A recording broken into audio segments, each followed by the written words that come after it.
Ici, on est dans la salle d'acclimatation. En fait, c'est une salle où on va mettre les objets en quarantaine pendant une durée de 72 heures.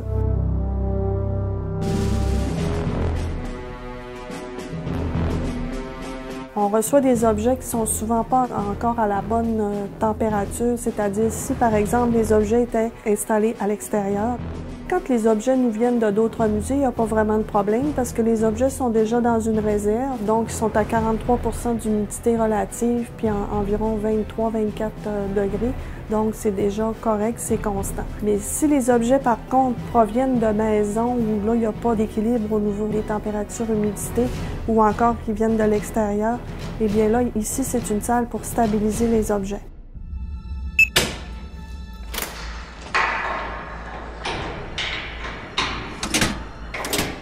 La salle de préparation, en fait, c'est une salle pour préparer les objets, soit en vue de les exposer ou encore de les mettre en réserve. Donc, c'est une salle de transition.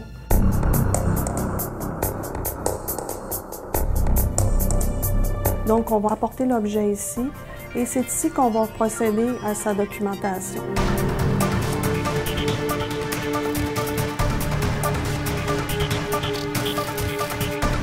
Une fiche d'objet, ça comprend 60 champs. Donc, 60 champs documentaires que l'on doit remplir pour arriver à ce que l'objet soit parfaitement documenté.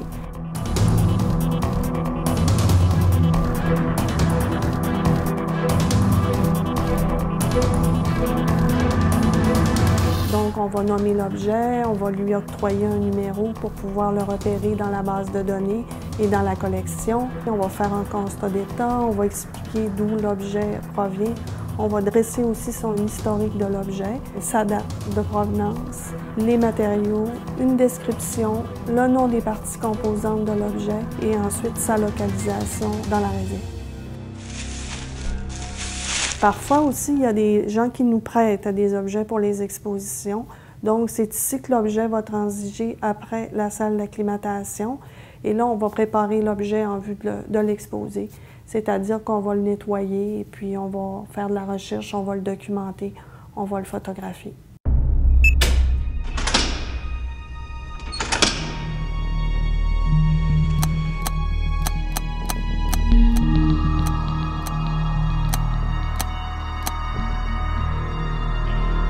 Ici, on est dans la réserve. C'est vraiment ici que les objets se reposent. Ici, il n'y a aucun mouvement.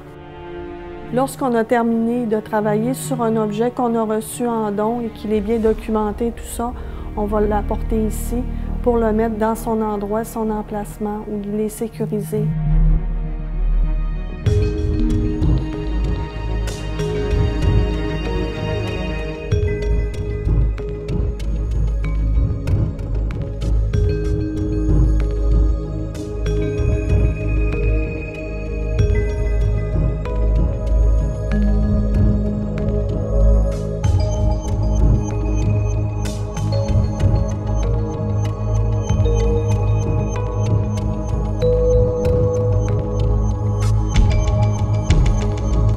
Et il va être conservé ici pour plusieurs années.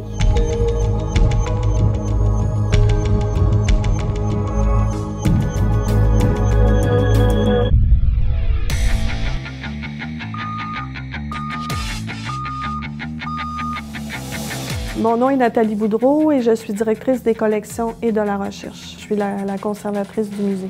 Une conservatrice, en fait, son travail, c'est de conserver les œuvres d'art du musée qui sont déjà en place. C'est aussi de s'occuper de faire des nouvelles acquisitions pour le musée. Et l'autre partie, vraiment, c'est la recherche sur les objets et puis travailler aussi sur des concepts d'exposition pour la mise en valeur de ces collections-là. Mon père était collectionneur d'œuvres d'art, donc j'ai grandi à travers ça et même, je vous dirais que la fin de semaine, on partait avec mes parents. On faisait le tour des ateliers, tout ça, donc j'ai vraiment baigné dans ça très, très jeune. J'aime vraiment ça, travailler avec les objets, les découvrir, les toucher avec des gants toujours, d'apprendre aussi là, de la fonction de l'objet, le design. Il n'y a pas d'objet moins important que d'autres, donc les soins qu'on va donner à un objet, je les donne à tous les objets. Et puis quand j'entre dans une salle avec les pièces, pour moi c'est important qu'on les manipule avec soin, qu'on les présente avec soin. Je pense que je suis un petit peu tannante avec ça.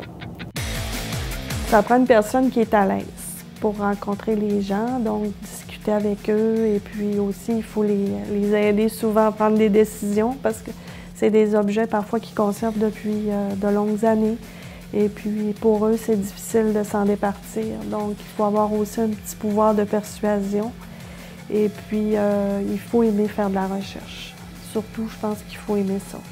Il faut être habitué de fouiller. Ça prend une bonne mémoire aussi pour savoir où les documents, les informations se trouvent.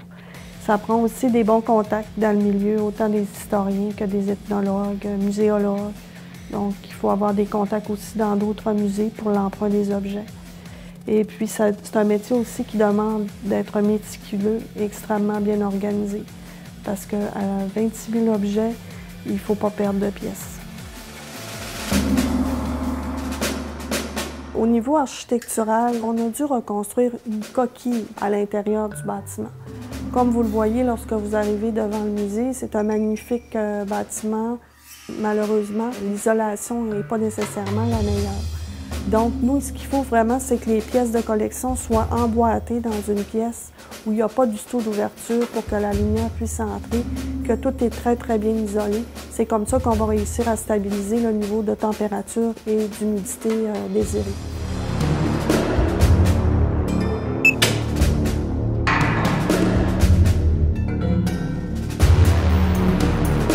Moi, je suis responsable de la mécanique du bâtiment. Parce que dans un musée, on a des normes à respecter de température et d'humidité. Donc, c'est important, été comme hiver, d'avoir toujours la même température et le même pourcentage d'humidité dans chaque salle d'exposition et dans les réserves et dans les salles de préparation. Chaque unité de chauffage-climatisation a son apport en vapeur, son apport en eau refroidie et son apport en eau chaude. En hiver, l'air est très sec, la température est très basse, donc il n'y en a pas d'humidité. Moi, j'ai besoin d'en créer.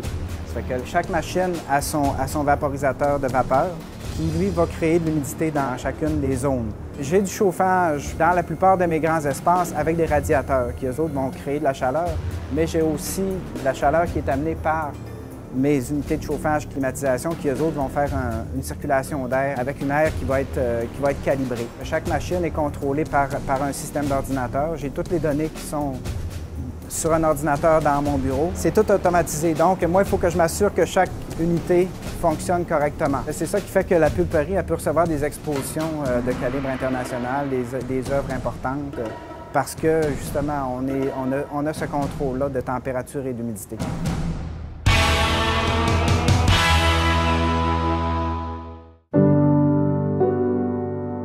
De 1957 à 1959, Arthur Villeneuve peint les murs intérieurs et extérieurs de sa maison sur la rue Taché. Les scènes que Villeneuve représente sur ses murs sont le reflet de son époque. On y retrouve les lieux qu'il fréquente et d'autres qu'il imagine. Les personnages y sont à peu près absents, sauf lorsqu'il s'agit de scènes religieuses, de légendes ou de sujets historiques.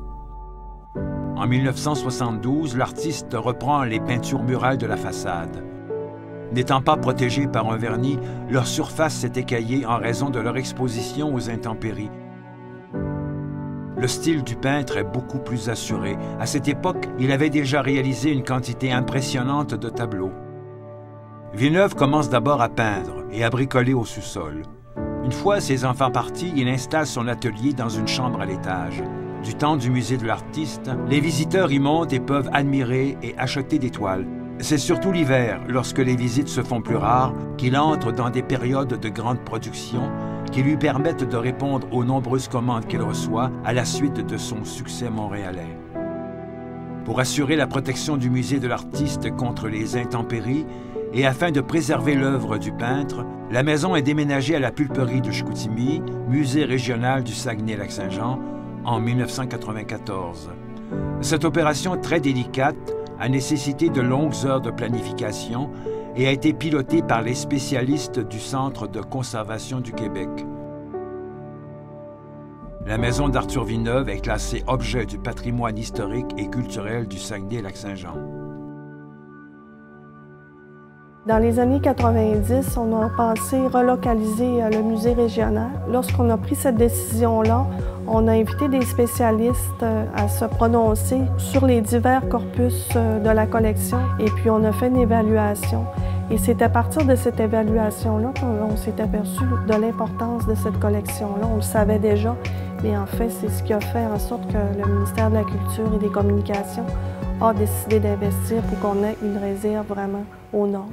Donc, il y a une section pour placer les gros objets, une section pour placer les moyens objets, une autre section pour les petits objets et ensuite une section en particulier pour installer les œuvres d'art, les tableaux.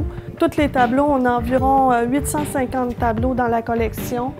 Et puis, principalement, les tableaux que l'on a, évidemment, ce sont des œuvres d'artistes de la région. On a plusieurs tableaux du peintre Arthur Villeneuve, plusieurs tableaux et plusieurs dessins. Et ensuite de ça, des tiroirs où on entrepose les photographies et les dessins de la collection, pour permettre aux dessins aussi d'être à l'abri de la lumière. Et si jamais, malheureusement, il y avait un incendie ou quelque chose, eh bien, les dessins seraient parfaitement protégés, parce que les tiroirs sont anti-feu. Les gens de la région se rendent de plus en plus compte de l'importance de cette collection-là. Parce qu'en fait, le conseil d'administration du musée a décidé d'ouvrir la réserve, de la rendre accessible à la population. Chose qui n'est pas faite dans tous les musées, et je vous dis que c'est très, très rare. Il n'y a pas beaucoup de musées au Québec qui font ça. Et moi, je trouve ça important. C'est sûr que pour des raisons de sécurité, c'est des visites qui sont très bien encadrées, comme par exemple lors de la journée des musées. Les gens viennent ici par petits groupes de 10 maximum, et là, on leur présente la réserve et son contenu. On leur explique en fait c'est quoi notre travail ici. Ça permet aussi de voir aux gens de dire « Ah, j'ai connu telle personne, ils ont des pièces de telle personne ». On leur dit, si à un moment donné, vous voulez voir si on a des pièces de votre patrimoine à vous, familial, venez nous voir, réservez, demandez un rendez-vous. Vous allez être à même de consulter la base de données et de voir si on a des pièces. Et si oui, on va pouvoir vous les montrer.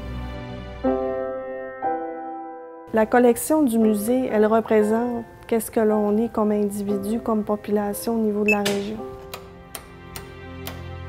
Les objets démontrent notre histoire.